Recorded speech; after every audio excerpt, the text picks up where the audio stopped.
Los cálculos para límites, vamos a hacerlo con un ejercicio que está en el texto. Número de golpes. ¿Qué es lo que se necesita para el límite líquido? El número de golpes en el aparato de Casagrande. Estos son datos del laboratorio. Este es el método multipunto, o sea, son varios puntos, el método multipuntos, varios puntos. El suelo húmedo más cápsula, el suelo seco más cápsula. Estos son los cálculos para límite plástico, también los mismos tres datos, el peso de la cápsula, perdón, me pasé, y aquí están estos tres datos, el suelo húmedo más cápsula, su masa, la masa del suelo seco más cápsula, la masa de la cápsula. La masa del suelo húmedo más cápsula, la masa del suelo seco, fíjense, es similar en el límite líquido y en el límite plástico. Obviamente son contenidos de humedad. Recordemos que los límites de plasticidad no es más que un contenido de humedad que le llamamos límite. ¿Por qué límite? Porque limita uno de los estados. Vamos a recordar que los estados del suelo son 4. El suelo, el estado sólido, el semisólido, el estado plástico y el estado líquido. Esos son los estados del suelo. ¿Por qué cambia el estado del suelo? Porque se le aumenta agua. El agua, la humedad, entonces va modificando el estado del suelo. Si un estado sólido, estamos hablando de un estado seco. Si le trituramos al suelo, le aumentamos un poco de agua, ya no está tan sólido. Pasamos a un estado semisólido que pareciera como si estaríamos apretando una masa de queso, un queso así que falla al deformarse. Ustedes han manipulado un queso. Después viene el estado plástico. El estado plástico es aquella condición cuando el suelo la podemos manipular. Por ejemplo, podemos hacer rollitos, como sabíamos jugar con barro. Bueno, muchos de ustedes han debido jugar con barro. Se le echa agüita al suelo, se hace como una masa maleable. Ese es el estado plástico. Si le vamos aumentando más agua, ya no está tan plástico, se hace como una sopa espesa nada más al suelo y bueno, ahí tenemos otro estado. Pues todo ha sido en función de incrementar la cantidad de humedad al suelo. Más humedad, el estado se hace más acuoso. Bien, ahora, un valor de humedad limita entre un estado y otro. Eso se llama límites. Por ejemplo, el límite entre el estado plástico y el líquido es el límite líquido, es el que limita el valor de humedad que limita, por eso se llama límite líquido, que se lo obtiene con el aparato de Casagrande. Después hay el estado entre el semisólido y el plástico, obviamente limitado por el límite plástico. También tenemos otro límite que es el límite de contracción que limita entre el estado sólido y el semisólido. Más o menos un preámbulo para que ustedes vean. Bueno, en resumidas cuentas, estamos hablando de un suelo, de un contenido de humedad, y es por eso que los datos que necesitamos, que van a brindar estos límites, justamente son datos de la humedad. ¿Y qué es la humedad? Necesitamos masa de suelo húmedo más la cápsula. Entonces, obviamente, esto ya es después de haber sido procesado en función del ensayo del límite líquido, también del límite plástico. El límite líquido. Sus datos están ahí. Lo que hice aquí es recorrer un poquito más la cápsula. Y bueno, antes de calcular, vamos a recordar un poquito lo que hice, el límite líquido, para que no se olviden, porque no he subido todavía este. Bueno, el límite líquido se lo obtiene con este equipo de Casagrande, ¿no? Donde hay una base de cuadrada de caucho duro, una copa aquí, una copita de Casagrande, aquí una palanquita, fíjense, visto en planta aquí, esto es así de esa forma.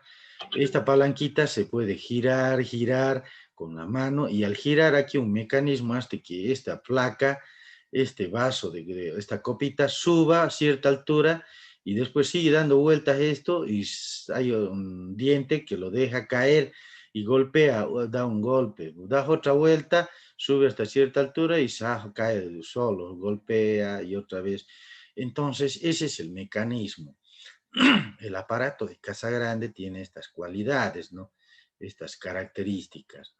Entonces, se ayuda con unos tipos de ranorador que tienen esta forma. Son ranoradores que lo vamos a ver para qué nos sirve. En todo caso, ¿qué es lo que se hace? El suelo se lo disgrega y se pasa por el tamiz 40, que se usa suelo para que pasa, material que pasa. Entonces, fíjense aquí, se ha triturado el suelo y después se lo echa con la poruña, o sea, este cucharoncito que se llama poruña, se lo echa al tamiz 40, este es el tamiz número 40, y obviamente cuando empieza su compañero a mover de un lado al otro lado, lo más fino que la abertura del 40 va a pasar a esta, aquí en tamiz que no tiene huecos, pero tiene una base sólida, o sea, va a pasar a la base. Nosotros necesitamos este material, el que pasa, el que vas a retener, el que pasa aquí abajo, pasa al 40. Ese es el polvo que necesitamos. Entonces, una vez que hacemos eso, se satura y se comienza el mezclado. En este caso, ahí está la mezcla, comenzamos a hacer y obviamente vamos a echarle agua, le vamos aumentando agua. Preparamos el equipo y preparamos el suelo ya que está saturado. Obviamente aquí está la copa y aquí disponemos el suelo saturado. Fíjense, está bien saturado. Entonces se lo hace con una espátula, teniendo mucho cuidado de no estar derramando. Yo con el dedo inclusive agarro y de aquícito le doy una limpiadita hacia aquí para que esté redondito. Entonces una vez que está ya ahí, ya yo puedo disponer a mover esta palanquita para que yo pueda, primero hacer un ranurador. El ranurador, fíjense, esto es puesto al suelo, aquí está el ranurador sirve justamente para hacer una ranura o surco a la base del suelo. Se lo hagas así con mano firme y bueno, se hace una ranura en un solo envión, se empieza de acá y de un solo envión se lo saca hacia el otro lado y ya está la ranura. No estará dibujando la ranura, no, es poner en un solo envión y con fuerza hacer hacia el otro lado. Una vez que tenemos, vamos a tener esta ranura. Fíjense, hay una ranura, un surco que se ve claramente el fondo del suelo. Entonces, por eso se agarra con firmeza, porque si ustedes agarran, hacen la ranura, pero no se ve aquí medio que ha faltado fuerza, es que no han desayunado bien. Entonces significa que han hecho mal. Por eso a la primera tienen que hacer la ranura, no importa. Aquí no ha salido tan rectito, pero bueno, está muy bien la ranura. No hay problema. Se gira la manivela y la manivela va a hacer que esto, mientras da una vuelta, esto va a subir a cierta altura y va a caer, va a golpear en la base de caucho suelto. Entonces se va repitiendo a esta velocidad. 1, 2, 3, 4, 5, 6, 7, 8, 9, 10, 11, 12, 3. Como buen civilacho, nosotros los civiles todo lo contamos. Todo contamos nosotros los civiles. Entonces, es automáticamente que a veces hasta cuando uno escucha las campanadas de la iglesia, uno inconscientemente está 1, 2, 3, 4, ha dado 12 campanadas, uno automáticamente cuenta. Bueno, ustedes tienen que hacerse ese hábito, porque ese es el hábito del ingeniero civil. Bueno, entonces, cuando da vueltas, golpea aquí y empieza a contar el número de golpes. Ahora, ¿hasta cuándo va a contar el número de golpes? Con cada golpe va a ocurrir que el suelo se vaya desplazando, así, o sea, este lado se desplace y este lado se desplace. Pero va a haber un lugar, un punto donde se va a unir. Se va a unir esta diferencia que es 1.3 centímetros. Desde aquí hasta aquí se une y obviamente ahí ya paramos el número de golpes. 18. Está allá. Bueno, listo. Entonces ahí lo paramos, medimos que haya esto un poquito más y ya está. Si hay menos que esto, entonces hay que seguir golpeando hasta que se una esta distancia, más o menos. Una vez que ya tenemos, eso vamos a dedicarnos a muestreo. ¿Qué es lo que se hace? Se hace un corte transversal por la zona donde se ha unido. se corta y obviamente sacamos con la espátula una parte donde se ha unido. No sacamos de aquí, sacamos de aquí. De aquí nos va a servir para después para límite plástico, pero ya les voy a explicar. Una vez que sacamos de aquí, bueno, vamos directamente a pesar la tara, la cápsula, una cápsula ya pesada, aquí está la capsulita, se la hemos pesado la cápsula, ya tenemos su peso de cápsula, fíjense que es uno de los datos, la masa de la cápsula. Entonces, una vez llenamos de suelo y inmediatamente vamos a pesar la masa de la cápsula del suelo húmedo más cápsula. Entonces, fíjense, esto está húmedo. Vamos a tener el segundo dato, masa del suelo húmedo más cápsula. Inmediatamente introducimos al horno y en el horno dejamos 24 horas, venimos a las 24 horas, y este suelo ya va a estar totalmente seco. Y ahí vamos a tener la masa del suelo seco más cápsula, pesamos. Ya tenemos los tres datos. Con esos datos ya se puede calcular el contenido de humedad. Este video lo tienen que leer, ver ustedes. El límite plástico.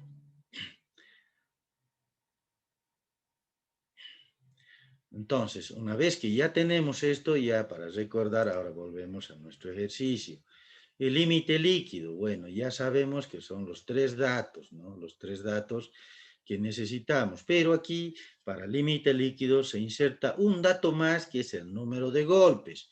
Fíjense, aquí está lo que contamos. Hemos hecho un punto, me salen tres datos, masa del suelo húmedo más cápsula, masa del suelo seco más cápsula y la masa de su cápsula. Y eso más el número de golpes. En el primer punto yo he hecho esto. Pero ¿cuándo se da el límite líquido? Se da el límite líquido cuando a los 25 golpes, cuando ocurren los 25 golpes en el aparato de casa grande. Entonces, uno es difícil pues ponerle 25, achuntarle a 25. Entonces vamos a hacer un suelo con humedad, aquí fíjense sale 15 golpes. Quiere decir que está muy húmedo, por eso rapidito se ha cerrado. Entonces hago otro puntito con la muestra, hago otro puntito, le aumento suelo seco, ya no agua, para que vaya secando, mezclo el plato y recién hago el ensayo. Y aquí de 15 golpes ha subido a 21. Cuando sube el número de golpes quiere decir que se va haciendo más seco. Entonces tengo sus tres datos. Aquí hice otro a 28 golpes y a 35. Bueno, tengo 4 puntos que me van a ayudar para calcular mi límite líquido. Primero vamos a operar la masa del agua. Vamos a calcular, por favor, 43.83 menos 38.25 da 5.58. Verifiquen. Y me calculan el segundo, 48.63 menos 42.52. ¿Cuánto me da?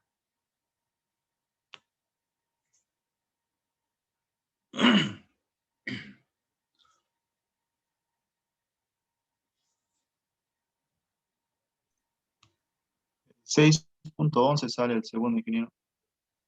6.11. El tercero, 56.32 menos 49.63. 6.69 sale el tercero, ingeniero. Bien. El cuarto, ¿cuánto sale?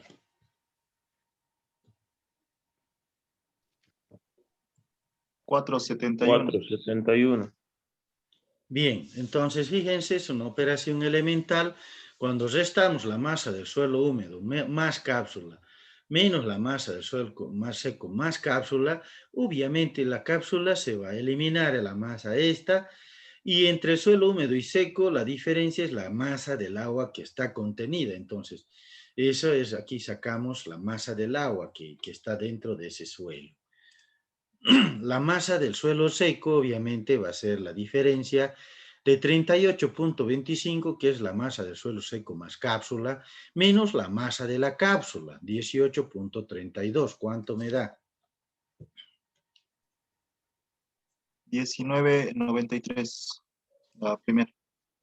Ya. 42.52 menos 17.63. 24,89.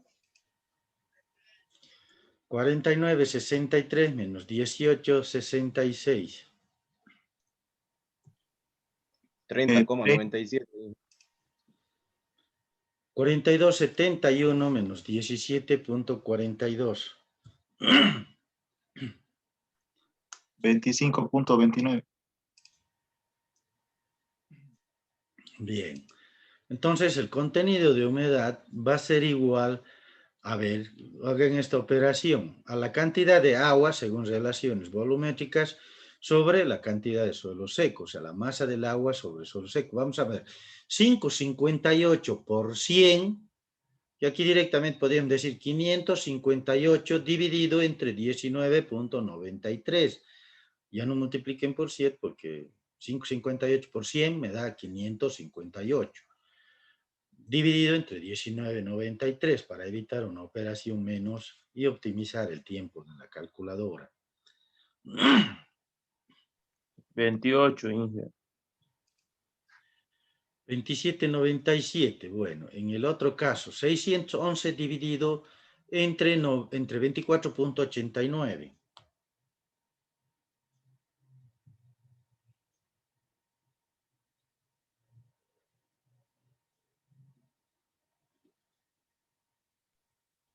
24.55. Ya, 669 dividido entre 30,97. 21,60, Inge. 21,60. Ya, 471 dividido entre 25,29.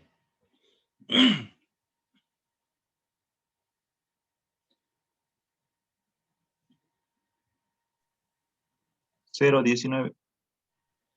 18,62. Bien, entonces, una vez que tenemos ya los contenidos de humedad hechos por el ensayo con el aparato de Casagrande, pasamos a graficar. El gráfico se hace de la siguiente manera, fíjense.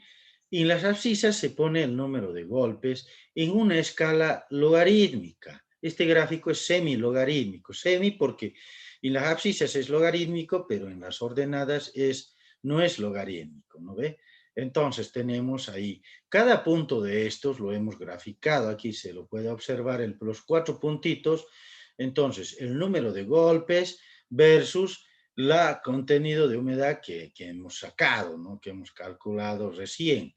Entonces ya las virtudes y bondades del Excel hacen que nosotros hagamos una sola recta y tracemos una línea de tendencia, inclusive nos da hasta el valor de la ecuación, ¿no? Hasta el valor de ecuación. Pero cuando no estamos con el Excel, entonces igualito, por eso yo les digo, tienen que tener a manito su gráfico, entonces ya uno va estimando y va graficando en ese, poniendo manualmente. Con las reglitas siempre bajamos en una línea de equidistante. La línea tiene que pasar por una distancia, puede que estén más distribuiditos o separaditos, tienen que pasar por el medio siempre en equidistancia, un punto de otro. Esa es la línea de tendencia.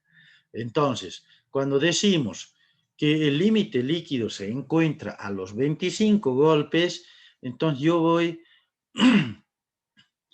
el límite líquido se encuentra a los 25 golpes, de aquí 10, este debe ser 20, porque aquí está 100, entonces 20, este debe ser 30. Entonces, entre 20 y 30, más o menos por aquí yo estimo de que está, saco de aquí el número 25, si que ustedes quieren lo pueden graficar, ya inclusive el 25, que sea siempre una recta constante. Entonces, esa recta va a intersectar a esta otra. Una vez que intersecta esta recta, de aquí proyectamos hacia las ordenadas y nos va a dar más o menos el valor del límite líquido, la humedad del que representa al límite líquido. Entonces, manualmente se puede hacer así. Ustedes ya grafiquen su 25 aquí, salga como le salga esta recta, y cuando le salga, donde esté intersectando, proyectan y tenemos el límite líquido. Eso es cuando no tienen Excel. Entonces, cuando lo hacemos manualmente, es más, hasta lo hacemos manualmente más rápido. Entonces, Pero también el Excel nos da una bondad aquí, por ejemplo, esta ecuación es una ecuación lineal, pero en realidad logarítmica, porque este gráfico es semilogarítmico, y tenemos su R, que es el coeficiente de determinación, su R al cuadrado, que es 0,9964, que es un indicador que nos dice que hay una buena tendencia, o sea, no hay discrepancia entre la linealidad que tienen los puntos. Entonces, si nosotros esta ecuación la agarramos, también es otro método de cálculo, ambos están, todos los métodos que estoy hablando están en el texto. Entonces, dice a los 25 también puedo hacer este truquito. Donde está X, pongo 25 y aquí está, donde está Y es el límite líquido y obviamente me va a dar un valor de 22,56% el límite líquido. Fíjense, yo ya puedo obtener también. De ambas formas es válido, ya es válido, solo que en el examen yo les pido que lo hagamos manual. Valoro mucho ese tema porque quiero ver que estén aprendiendo, ¿no? Entonces, esa es la idea. El límite plástico. Bueno, hasta ahí ya tenemos el límite líquido. El límite plástico, ¿qué es el límite plástico? Bueno, vamos a ir a recordar un poquito lo que es el límite plástico. Entonces, el límite plástico es un contenido de humedad en el momento que el suelo empieza a producir grietas y desmoronamientos al construir con la mano pequeños cilindros de 3 milímetros de diámetro. Ahora sí estamos recordando, este es el concepto del límite plástico. Entonces, esta es la idea, el límite plástico se hace rollitos de 3 milímetros de diámetro. Entonces, ahí está, con la mano se debe hacer rollitos. Entonces, se prepara el rollito usando, digamos, en el límite líquido, aquel que está por sobre de los 25 golpes. Bueno, les recuerdan que en el aparato de Casa Grande nosotros sabíamos sacar solo de la parte que se une, ¿no ve? Pero eso era con 15 golpes, pero el segundo era con 28. Y si con 28 golpes es bueno aprovechar no la parte que se ha unido, porque la parte que se ha unido sirve para el límite líquido, pero en la copa de Casa Grande sobra ahí en ese momento un poco de muestra. Esa muestrita es la que tienen que sacar.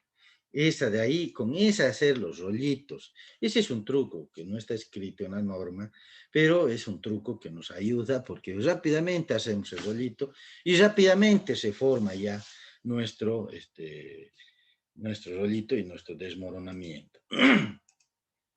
Los rollitos deben ser de 3 milímetros. Ahí deben aparecer las grietas. Dicen no antes ni después. Ojo, porque cuando estamos haciendo rollito a veces ni aparece la grieta. Entonces, ¿qué es lo que hacemos? Decimos, ya está, pero ¿por qué este rollito puede tener mucha humedad y no estar en el momento del límite plástico? Entonces, por eso dicen no antes ni después, a los 3 milímetros debe aparecer. Es por eso importante esta recomendación.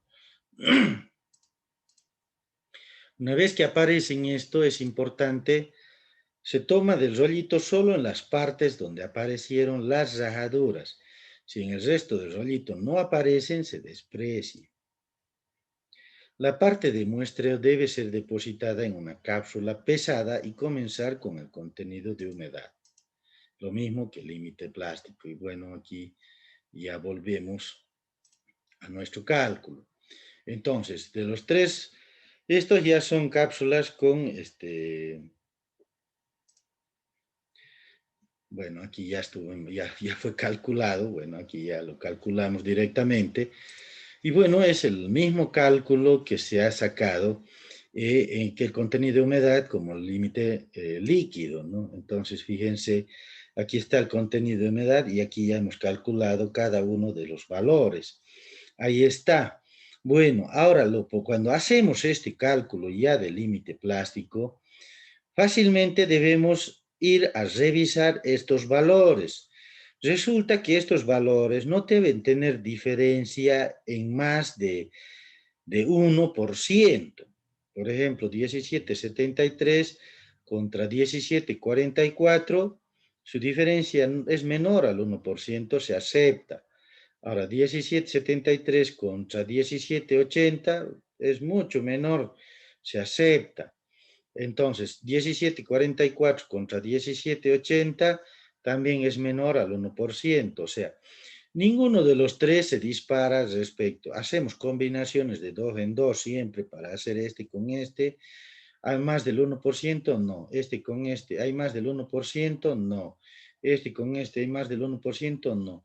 En ese caso, cuando nosotros tenemos eso, tenemos que promediar. En este caso está muy bien hecho el ensayo. Entonces, tenemos que promediar. Saquen el promedio de 17,73 más 17,44 más 17,80, todo el resultado dividido entre 3 puntos.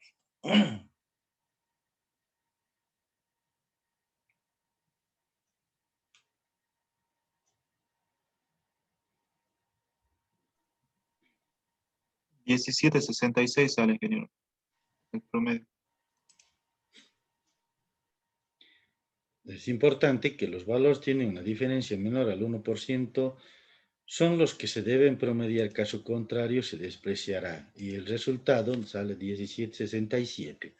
Entonces, en ese sentido ya tenemos el valor del límite plástico. Eso es así, ya tenemos el valor que representa al límite plástico. Bien, entonces ya tenemos los dos límites.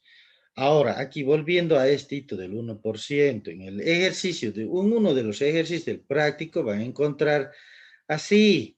Ahora, ¿qué significa? Van a hacer este con este, va a tener menos del 1%, la diferencia va a estar bien. Van a hacer este con este y la diferencia va a ser más del 1%. Ahí va a mantener una pequeña disyuntiva. Después van a hacer este con este y van a tener una diferencia menor al 1%. Entonces, ¿cuál vamos a tomar? ¿Este con este o este con este? Esa es la disyuntiva que ustedes van a tener seguramente.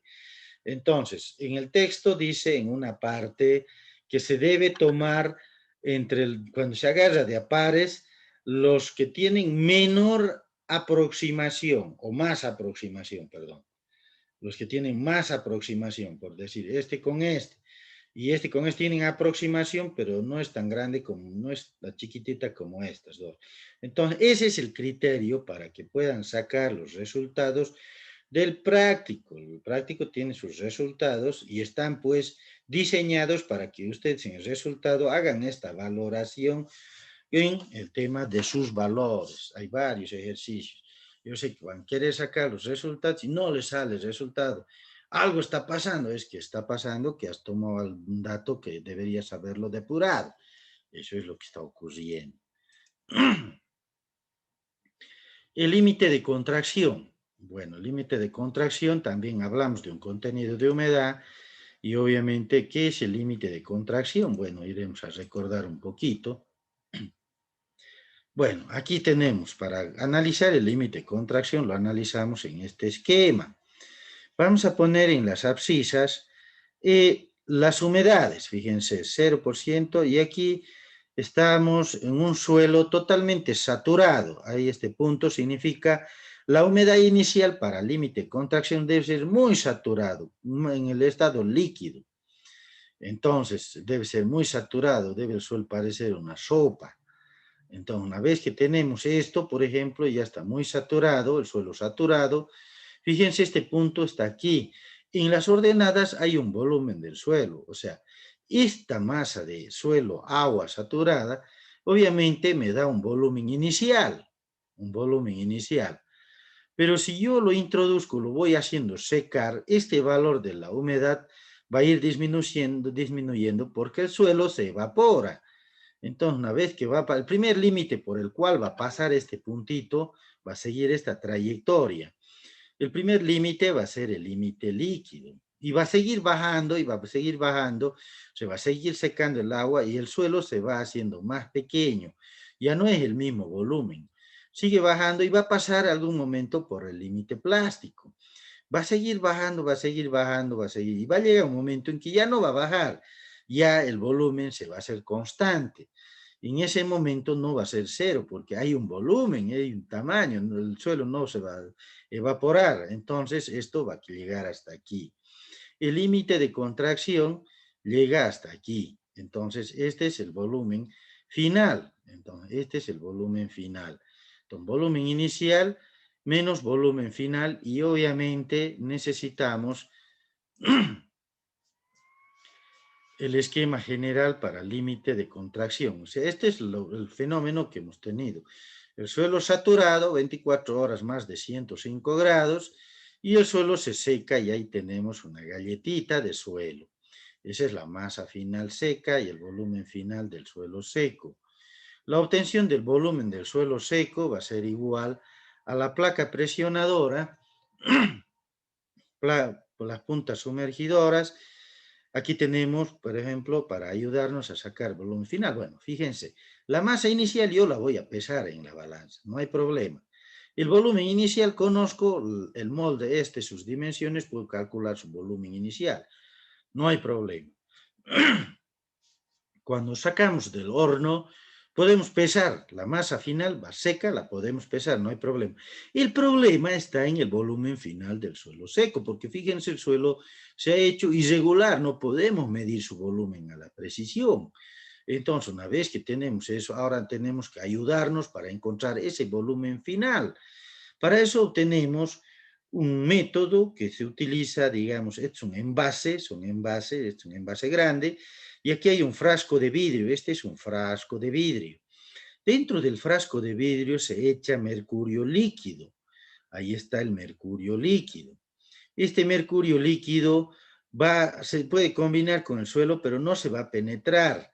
O sea, es un dato interesante, no tiene que penetrar. Si yo le echo agua al suelo rapidito, se lo chupa y bueno, ya no nos va a dar el volumen. Entonces recuerden que el suelo está seco. Entonces, pero con el mercurio no ocurre ese fenómeno de absorción del suelo. Una vez que ponemos ahí el suelo, con esta placa o tapa que tiene 3 puntas sumergidoras, vamos a apretar y obviamente vamos a tener este tema. El suelo seco va a entrar aquí, pero aquí va a empezar a rebosar una cantidad que va a ser igual al volumen del suelo que está recibiendo. Es un principio de física, ¿no ve? Entonces, este rebose es el volumen del suelo seco, es el volumen de rebozo del mercurio. Bueno, ya tengo el volumen. ¿Qué puedo hacer? Yo agarro lo que ha rebosado, los rescato y lo peso. Voy a tener la masa del mercurio rebosado. Tengo su densidad del mercurio.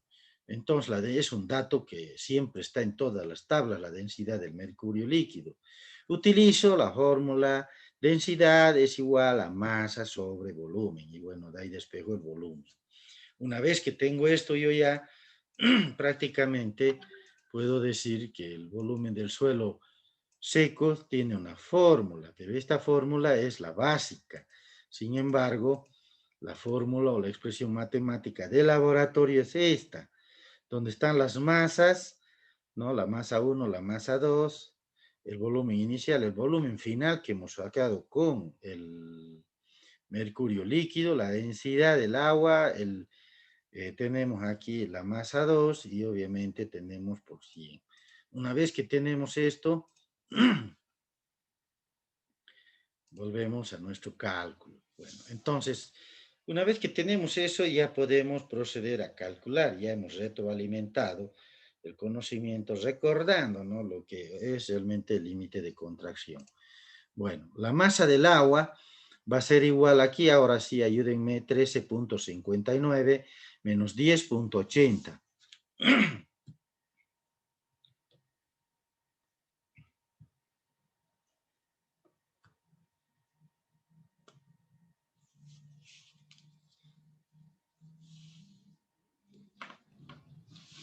2,79.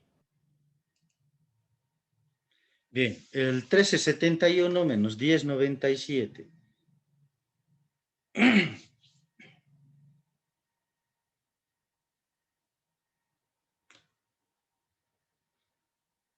2,74.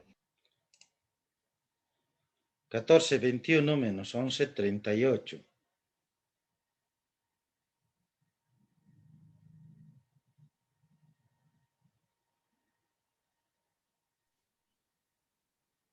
283. Bien. La masa del suelo seco 10.80 menos 3.10.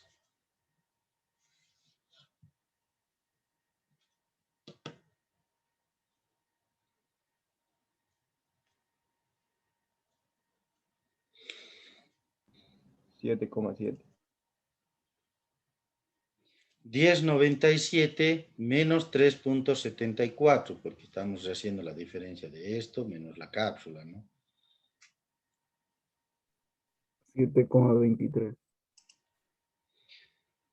11.38 menos 3.65.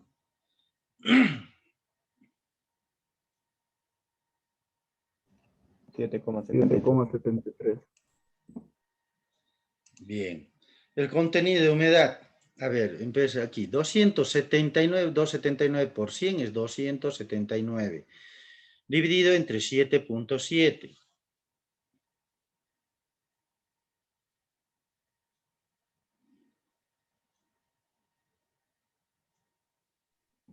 36,23.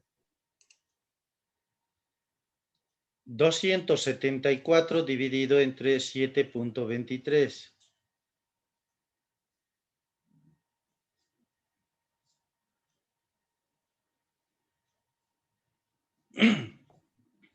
37,9. 37,90.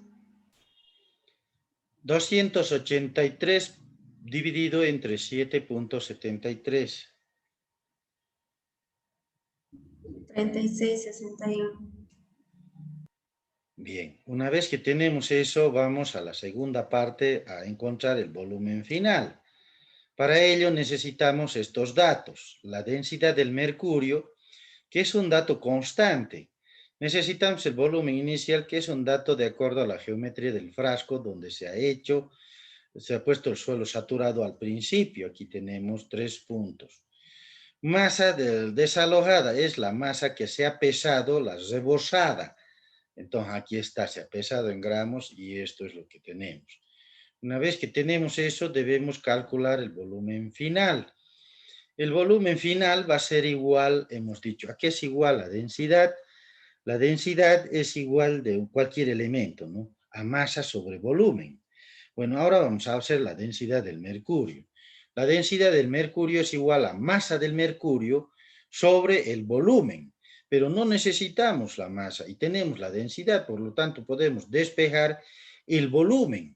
Entonces, el volumen de esto, entonces, el volumen va a ser igual a la masa del mercurio dividido entre la densidad del mercurio, o sea, 48.9 dividido entre 13.55. ¿Cuánto me da? 3,61. 3,61. Hacemos la misma operación. 48.60 dividido entre 13.55. 3,59. 48.54 dividido entre 13.55. 3,58.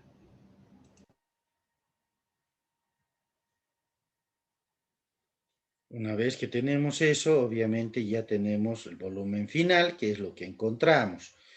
El volumen final se lo obtiene mediante el mercurio. El contenido de humedad final, entonces va a ser igual al contenido de humedad inicial, pero bueno, aquí está la fórmula. El límite de contracción es igual a la humedad inicial menos esta fórmula, volumen inicial, que es aquí tenemos el volumen inicial 5.44 menos el volumen final 3.61 por la densidad del agua sobre la masa 2. La masa 2, entonces tenemos aquí ya la masa desalojada y obviamente con eso nosotros podemos ir calculando 12.46. Va a salir 12.13 y va a salir 12.57. Ustedes ya van a poder verificarlo con el cálculo. Una vez que tenemos esto, estos valores tampoco deben ser mayores o discrepantes en el 1%. Entonces, fíjense, 12.46 con 12.13 es menor al 1%. 12.46 con 12.57 es menor al 1%. 12,13 entre 12,57 es menor al 1%, por lo tanto, se puede sacar un promedio. ¿Cuánto sale ese promedio? ¿Alguien lo puede calcular?